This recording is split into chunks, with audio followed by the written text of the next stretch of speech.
Olá, bem-vindo ao nosso podcast. Nós somos amigas, psicólogas, mulheres.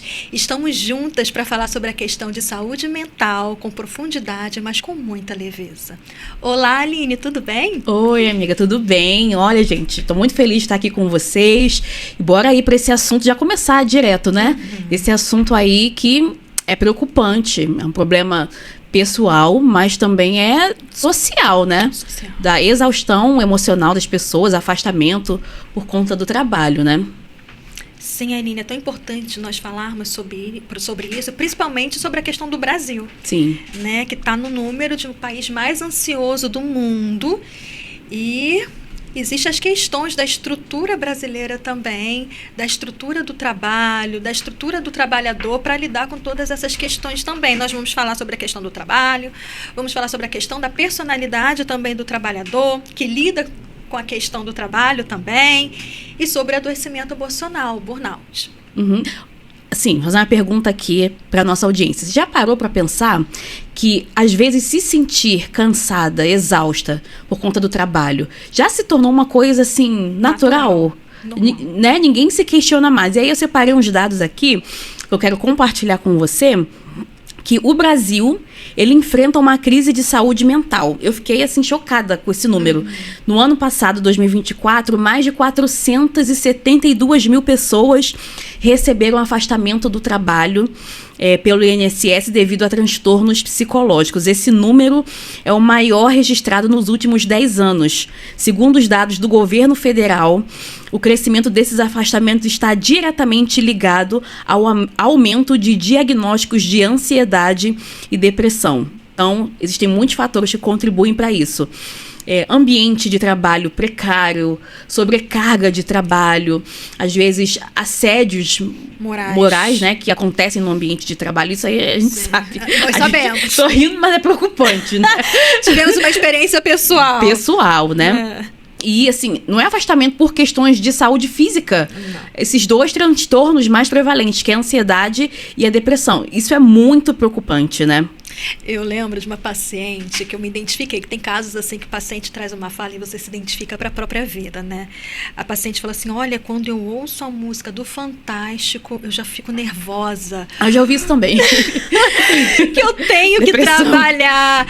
E eu pensei em mim, como eu já passei por isso também, quando eu estava no ambiente de trabalho uma estrutura meio complexa, e que quando chegava domingo eu não tinha paz. Domingo, para mim, já era um momento de que eu tinha que me preparar emocionalmente, né? E aí a ansiedade começa a gerar sensações de luta e fuga, me preparar emocionalmente para lidar com a batalha que era o trabalho, que eu via como uma batalha já não era um ambiente para servir, para trabalhar, mas era enfrentar uma batalha. Né? Sem dúvida. E aí o caminho para ir até o trabalho já era um caminho de sofrimento. Né? E foi aí que eu percebi que eu já estava com sintomas complicados, que eu estava chegando ao burnout. E o mais interessante é que quando eu ficava doente, eu ficava feliz. Ai, meu Deus. Olha, eu ficava feliz por ter febre, por ter resfriado, para poder faltar ao trabalho. É engraçado falar isso, mas na época era sofrível eu ficar feliz em ficar doente, né, para faltar o trabalho. Sabe, você passou por isso também? Já passei por nível de exaustão no trabalho e trabalhando como psicóloga, tá? Sim. Precisava ali promover um ambiente de saúde mental, mas as condições de trabalho e condições da minha personalidade também, que depois a gente pode ampliar mais essa discussão, mas isso gerou um adoecimento intenso. Eu tô rindo justamente por isso, assim. Eu tenho, assim, fisicamente boas condições de saúde física, então era muito difícil ficar doente, mas, assim, um feriado... Gente, é muito adoecedor, eu percebia. Também ficava doente, ficava bem, assim. Ai, que bom, então não vou precisar ir trabalhar. Porque aí eu não tinha esse sentimento de, tipo assim, eu vou burlar e promover um atestado falso. Eu nunca tive isso. Não vou mentir, mas eu ficava doente. Já fiquei feliz por faltar ao trabalho, por estar doente. E é uma questão tão interessante que quando a gente está adoecido emocionalmente, o nosso corpo adoece também como resposta. Sim. Como resposta para quê? Para fugir da dor. É uma fuga da dor também, né? Porque eu quero fugir daquele ambiente que está sendo adoecedor para mim. Então vamos falar um pouquinho sobre isso, sobre essa questão de adoecer no ambiente de trabalho, sobre a nossa estrutura emocional, de se reconhecer também, saber o nosso espaço de trabalho também. Eu acho que na nossa história teve esse caminho também, né, da gente aprender a reconhecer qual era o nosso lugar no mercado de trabalho como psicólogas. A gente trabalhou em muitos lugares até chegar na clínica, algo que a gente deveria ter ido direto, Sim. mas ao mesmo tempo a gente ganhou muito repertório trabalhando em outros lugares também. Sim. Então, foi um caminho sofrível, mas também importante e relevante para a construção da nossa carreira. A construção do meu burnout. A construção Hoje estou falando com lugar de fala, entendeu? Hoje estou me comunicando com lugar de fala, porque já passei desse lugar, né? Construir o burnout também, e não é fácil esse lugar, porque muitas vezes a gente não consegue perceber que a gente está sofrendo, né? E tem o julgamento de achar que não está conseguindo dar conta do trabalho, tem o julgamento de achar que não está sendo suficiente no ambiente de trabalho, tem o julgamento de não achar que está sendo uma boa profissional, tem o julgamento, será que realmente essa é a minha carreira, né? Começa a entrar nessas crises emocionais de questionamentos e perguntas, eu não estou sendo suficiente aqui. E esse lugar de não se sentir suficiente também é um caminho para a depressão. Também é um caminho para o burnout, porque é olhar para mim e não reconhecer talentos. É olhar para mim e não reconhecer que eu tenho conhecimento. É olhar para mim e não reconhecer a construção profissional que eu tenho. Então, acaba afetando também a autoestima. E o burnout, ele está muito relacionado a esse humor depressivo, relacionado às condições de trabalho. Tem uma situação que eu acho até engraçada, assim. Eu estava por conta de um trabalho, que eu não vou falar o lugar que é por questões de ética, tá, gente? Eu fico com essa curiosidade aí. Meus amigos pessoais sabem. Eu reclamava muito. Mas, enfim, eu me lembro que era um fim de semana, eu estava doente, muito doente, que eu ia ter que voltar, né? Humor, assim, muito depressivo. Isso era um domingo. Na segunda-feira, quando eu fui me demitir, saiu todo o peso. Eu lembro. Você lembra disso? A gente pediu demissão juntas. Então, foi até o combinado de pedir demissão juntas. A gente saiu do local como se estivesse encontrando a Disney. A tamanha alegria que foi. E sair daquele ambiente que estava sendo sofrível. Eu acho que estava sendo sofrível de várias maneiras. Primeiro que a gente já não estava vendo propósito ali, né? Não tinha mais um propósito de estar naquele lugar. Né? Não tinha mais um propósito profissional estar ali para nós. Porque o nosso sonho sempre foi desde o início da universidade. A clínica, né? A clínica. Então, a gente não se enxergava mais ali também. Eu acredito que o adoecimento emocional também do ambiente de trabalho tem muito a ver também. Eu sinto o propósito de estar aqui neste lugar. Esse lugar tem a ver comigo. Como eu me vejo daqui a 10 anos? Será que eu me vejo ainda neste lugar? Esse lugar tem a ver com o meu propósito de vida, tem a ver com os meus sonhos, tem a ver com a carreira que eu quero construir também. Mas existe uma realidade no Brasil também, Aline, que é a dificuldade de conseguir emprego. Ah, sim. A dificuldade de poder emergir no mercado de trabalho, de ser aceito por uma empresa, né? Aqui a gente fica muito neste lugar de ser aceito, não de escolher, não de selecionar. E é um lugar de que eu preciso trabalhar para sustentar um lar. Eu preciso desse ambiente para sustentar o lar. Então, esse lugar também é muito vulnerável para o trabalhador, porque é um lugar quase de refém também. Não é um lugar que tem uma liberdade total de escolha, é uma liberdade que ainda tem uma submissão ali, que eu não posso escolher tanto assim, eu não posso ter tanta voz ativa assim, eu não posso me colocar tanto assim, porque eu preciso deste lugar para me sustentar. Então, este lugar também é muito sofrível para o trabalhador brasileiro. Muita coisa, muita coisa. E eu acho um ponto importante a gente conversar e discutir, que às vezes a pessoa vai tolerando, porque tem isso, né? Tem gente que tem um nível de tolerância. Tem gente, não, tô falando de mim. Tem um nível de tolerância à dor e ao desconforto muito alto. E aí a pessoa vai tolerando, vai aguentando e muitas vezes não entra em contato com os sinais da mente e do corpo. Que a pessoa está cansada por tempo prolongado, que a pessoa se sente exausta, demasiadamente exausta, e a pessoa não consegue impor a si mesma, não é? Limites para ouvir esses sinais. E tem uma diferença bem clara e bem marcante do que é um cansaço físico, do que é um sentimento de exaustão. Por exemplo, você se sentir fisicamente cansada é absolutamente normal e é reativo a um esforço físico. Imagina, você trabalha o dia inteiro, você se expõe a situações de cansaço, depende, né, da natureza e da qualidade do trabalho. Mas é normal, no final do dia, você tá cansado, mas o cansaço físico é o tipo de cansaço que você se revigora, que você repousa depois de uma noite de sono, se você se expor a atividades de lazer. Cada pessoa tem, né, o tipo de atividade que se identifica mais.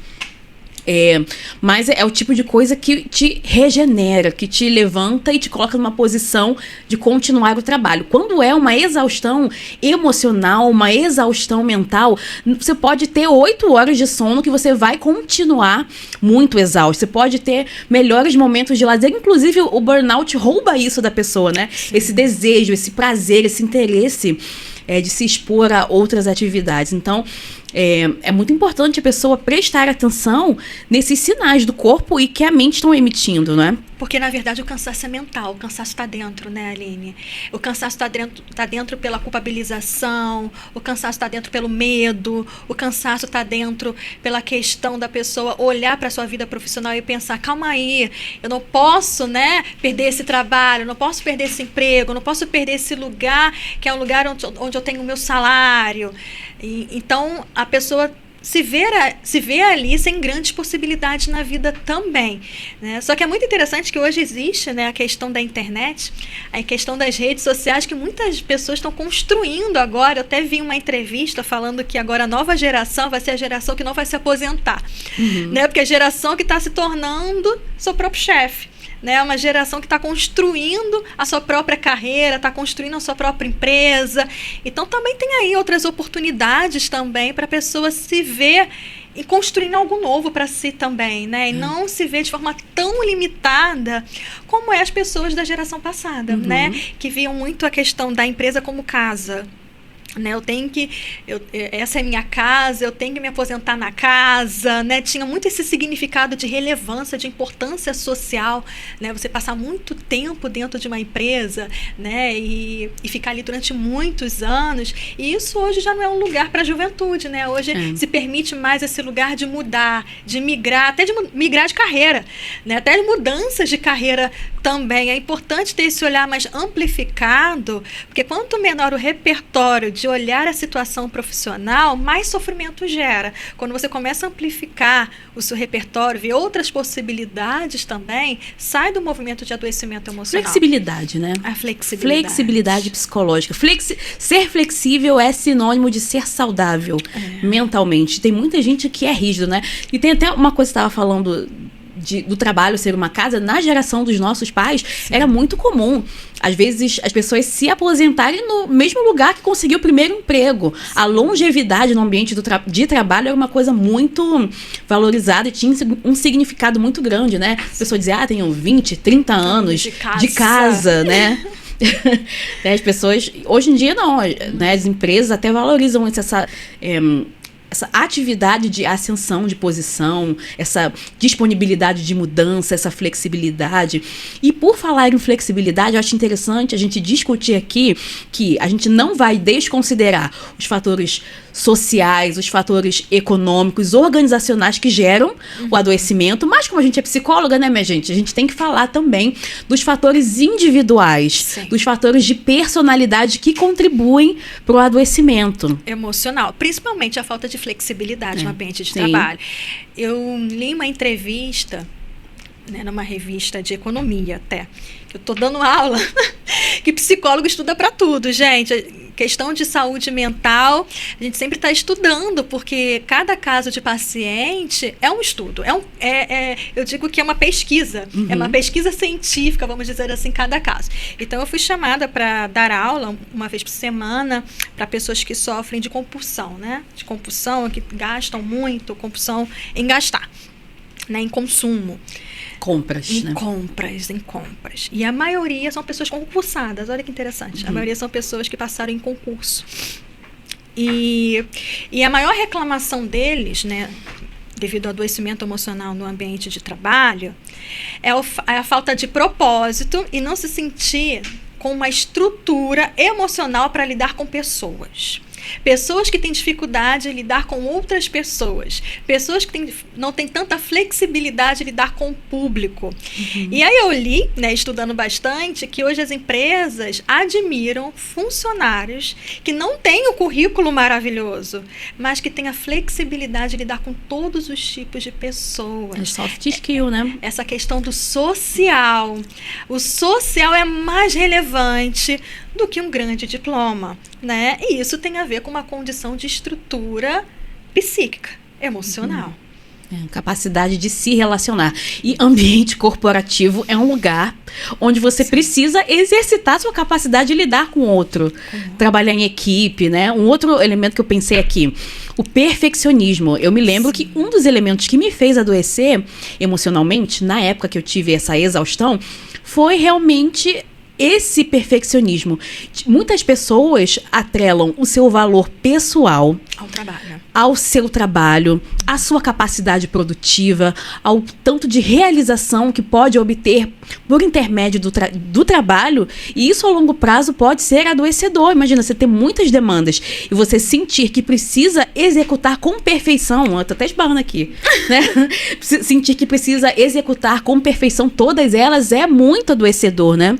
Você se resumir a sua produção, né? Como se o seu valor estivesse nesse lugar do que quanto você produz. E isso adoece, porque nem sempre a gente vai conseguir produzir da mesma forma. Principalmente mulher, né? Mulher, que temos as oscilações hormonais também, né? Temos as oscilações hormonais. Temos a questão também emocional nossa. Nós temos uma fragilidade emocional, né? Também.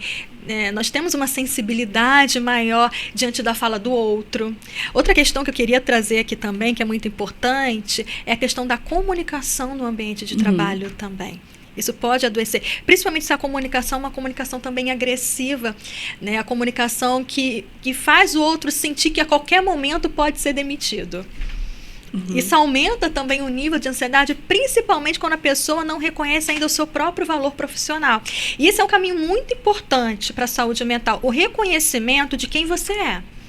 O reconhecimento da sua identidade, o reconhecimento que você construiu até aqui. Porque quando você tem essa firmeza de quem você é como profissional, quando você tem essa clareza da sua construção, do seu conhecimento, a palavra do outro não é capaz de destruir. A demissão não é capaz de destruir. Uma crítica não é capaz de destruir, porque você sabe quem você é. Então, existe essa questão também, enquanto a pessoa tem uma estrutura emocional para lidar com críticas no ambiente de trabalho. Lidar com excesso de informação. Lidar que não vai conseguir lidar com tudo, que não vai ser bom em tudo, que vai ter falhas. Né? O quanto a pessoa tem estrutura para bancar isso dentro do ser, porque sabe quem é. Isso também é importante, porque existe a questão social, existe a questão empresarial, mas existe a questão também subjetiva. Quanto o indivíduo consegue lidar com isso também. E a gente entra na questão de como foi construída essa autoestima desde a infância. Porque em ambiente de trabalho aparece essa questão da autoestima equilibrada. O que eu consigo, o que eu não consigo. O que eu posso aceitar, o que eu não vou aceitar. Autoestima não tem a ver em se achar muito bonito, se achar maravilhoso. A autoestima equilibrada e saudável, na verdade, é saber quem eu sou, quais são as minhas potências e quais são as minhas dificuldades. O que eu sou capaz de aceitar e o que eu tenho que colocar limite que eu não sou capaz de aceitar. O que eu sou capaz de lidar, o que eu ainda estou aprendendo e não sou capaz de lidar. A autoestima tem mais a ver com o contato da nossa realidade.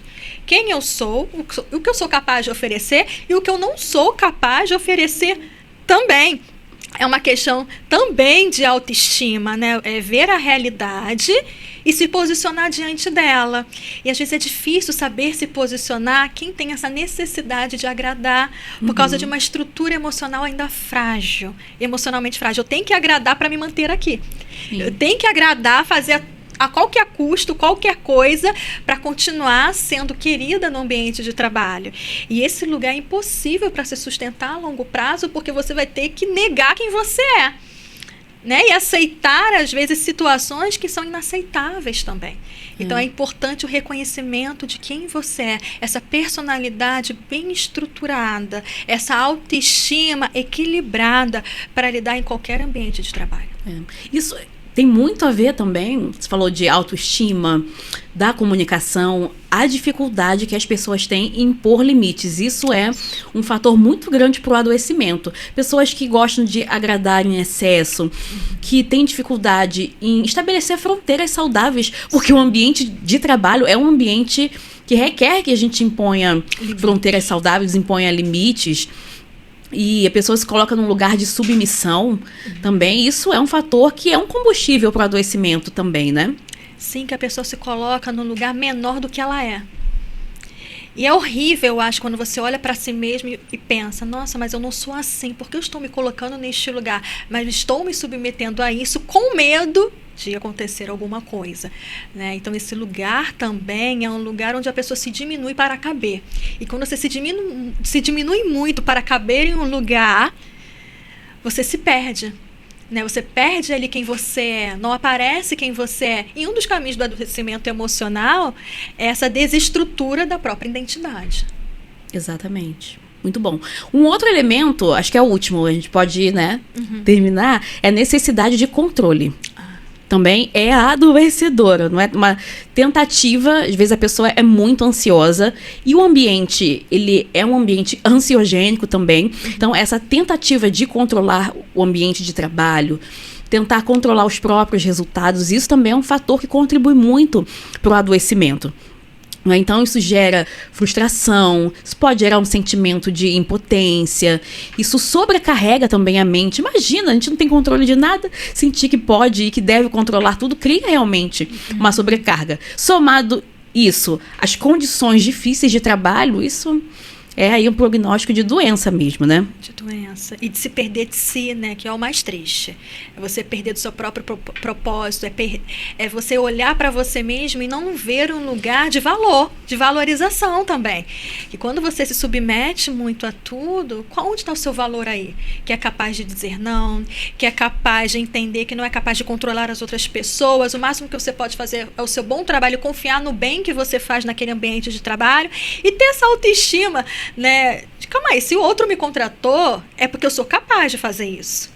Né? Se o outro me contratou, porque existe aqui uma potência para estar aqui neste cargo. Então, vou oferecer dentro do que é possível aqui, mas controlar todas as situações é impossível. É importante que você trouxe essa flexibilidade no ambiente de trabalho. Eu não controlo tudo, mas estou flexível para conduzir o que é possível hoje. E é muito claro que a saúde mental está muito assim, o que é possível hoje? Estou presente hoje no que eu posso fazer? Eu estou nessa situação de presença do que é possível hoje, ou estou preocupado sempre o que vai acontecer amanhã e não estou vivendo o hoje com presença, porque eu estou tentando controlar qualquer problema, estou tentando controlar tudo. Exatamente, muito bom, maravilhoso. Para a gente encerrar, a gente quer compartilhar com a audiência 2 técnicas, né, para a pessoa fazer.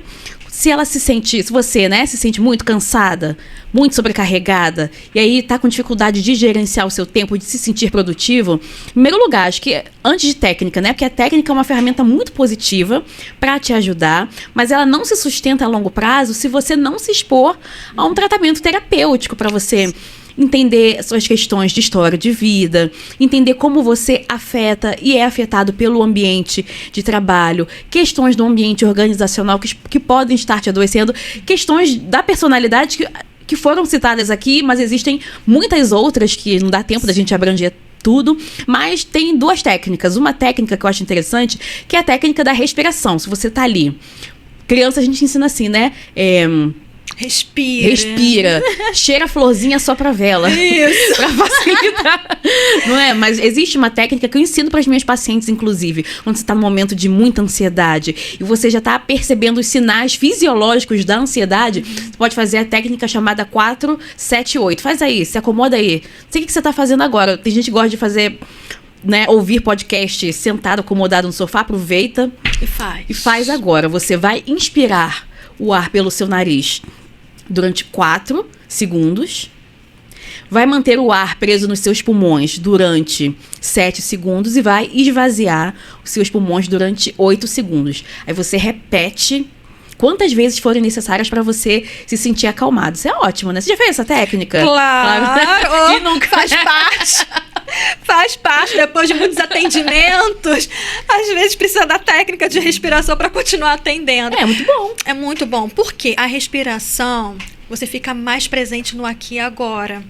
E você não fica tanto no mental, porque o adoecimento ele é sempre mental. E todas as distorções que acontecem na mente. Então, a respiração é como se fosse assim, para que agora você só vai sentir a sua respiração, você vai sentir o seu corpo e você não vai estar mais no mental, né? Para o adoecimento. Tem o aterramento também, é muito bom, pode. O aterramento é muito bom de você, através do tato, né? Pode ser dos pés ou do tato, você aterrar, quer dizer, você vai tocar e sentir, porque a gente vive de forma muito distraída. A gente toca nas coisas sem sentir de verdade. Uma coisa é tocar e pronto. Outra coisa é tocar de forma intencional e sentir o papel. Não é tocar no papel e pensar em outras coisas, mas sentir o toque do papel. Sentir o papel na minha mão. Eu estou saindo do mental e estou vivendo aqui e agora dentro do que eu estou sentindo através das minhas mãos, né? O aterramento é bom para quem gosta de natureza, né? Botar os pés na terra, na grama. Eu acredito que nós nascemos para o Éden. Né? Nós nascemos para o Éden, a gente nasceu para viver as delícias da natureza. Então, a técnica do aterramento é você colocar os pés na grama, colocar os pés na terra, e o seu corpo sentindo, através do movimento dos seus pés, a presença de estar ali. Então, você sai também do mental e você se torna presente. E a ansiedade é justamente isso, né? Você está sempre antecipando uma situação futura. E existe tanta beleza a gente estar mentalmente e fisicamente conectado com o presente, né? Sim. Muito bom. A última técnica, que é uma técnica que eu pessoalmente uso toda vez que eu preciso estudar, e eu estudo todos os dias, porque estudo é parte do meu trabalho também, que é a técnica Pomodoro. Né? Você fazer 20... Primeiro, você vai trabalhar, você não vai trabalhar na zona, né? Você vai organizar aí sua mesa de trabalho para evitar as distrações, para você conseguir se focar ali no seu ambiente. E aí você vai colocar 25 minutos totalmente focado, sem interrupção. Ali você vai manter o foco absoluto. É bem famosa essa técnica, né? Sim. E aí, quando você completar 25 minutos, você faz um ciclo de intervalo de 5. Aí você vai, levanta, bebe uma água, vai se alongar, vai no banheiro, tira água do joelho, vai... dá uma olhadinha lá nas suas redes sociais. Isso. Depois desses 5 minutos, você faz mais um bloco de 25. E aí, quando você completar 4 blocos completos, né, de 25, de foco total, 5 de descanso, você faz um bloco maior, que é de 15. Isso ajuda muito, né, a nossa produtividade. Por exemplo, quando você pensa que tem que entregar um relatório.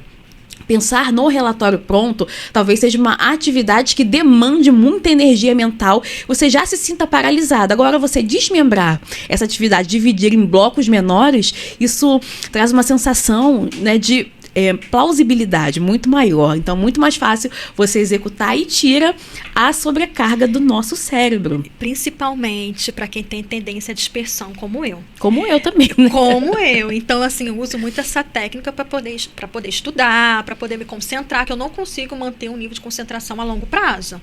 Então, eu preciso desses espaços para conseguir realmente concluir todo o meu estudo. Não, né? E não é um estudo assim...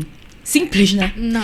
São conteúdos densos, complexos, então realmente requer muito do foco da nossa atenção. Pra gente finalizar, a gente tem um quadro aqui do nosso podcast, que é o quadro chamado Me Escuta. O que é o Me Escuta? A nossa audiência, nossos seguidores lá das redes sociais mandam perguntas. Normalmente a gente abre uma caixinha de pergunta, a gente deixa lá a sua dúvida, a sua questão, e aí a gente aproveita e traz aqui pro podcast para responder essa pergunta. De repente, pode ser a sua dúvida também, pode ser uma questão que você também esteja lidando, então pode ser muito útil para todos vocês. Aliás, você segue a gente nas redes sociais? Acho bom, né? A gente tá colocando aqui, ó, tá aparecendo nosso @, segue a gente para você conhecer mais do nosso trabalho. E aí eu vou trazer aqui uma pergunta, ver se você se identifica. Preciso muito do meu trabalho por causa do dinheiro. Porém, não aguento mais o meu ambiente profissional. Estou adoecendo, mas não posso pedir demissão. O que fazer? Complicado, né?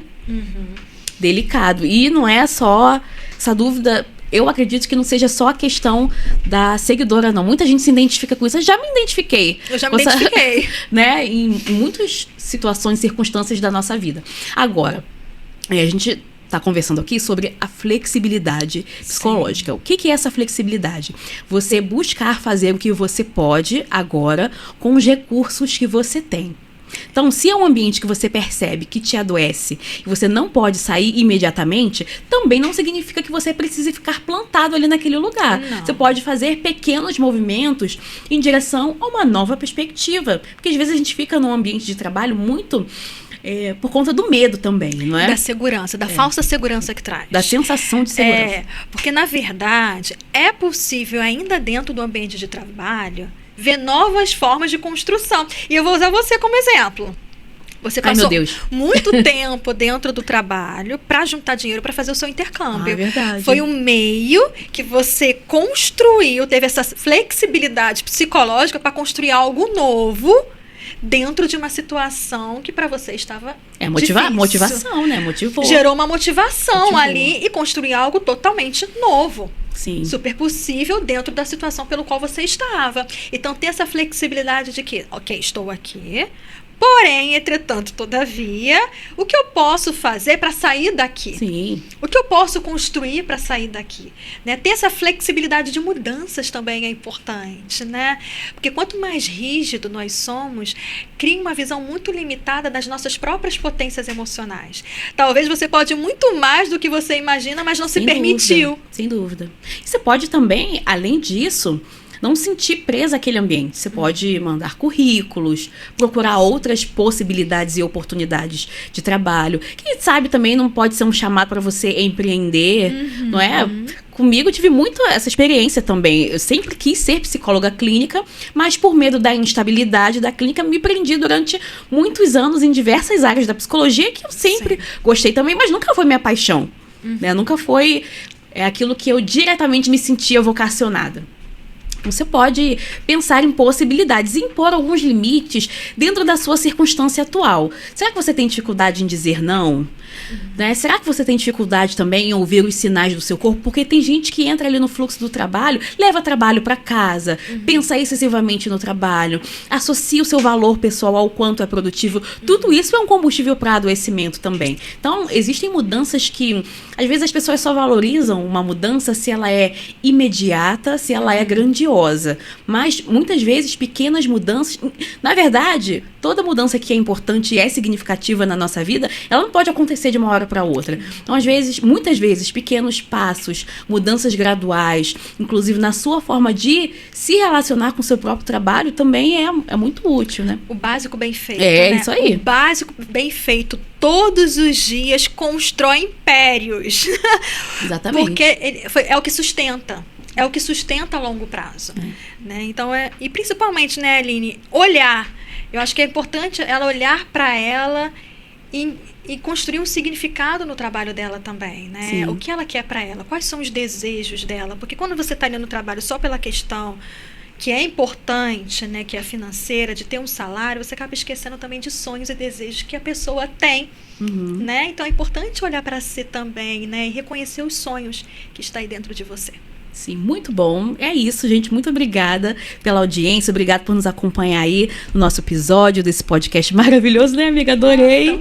Olha, gente, nos siga nas redes sociais. Meu @ é Aline Pinheiro Psicóloga. Fala o seu aí, amiga. Aline_Peixoto Tavares. Isso aí. Se você sente que esse conteúdo falou com você, se você se identificou, se o trabalho tem sido uma fonte de sofrimento emocional para você, a terapia é um recurso que certamente pode te ajudar. Entre em contato com a gente lá nas nossas redes sociais.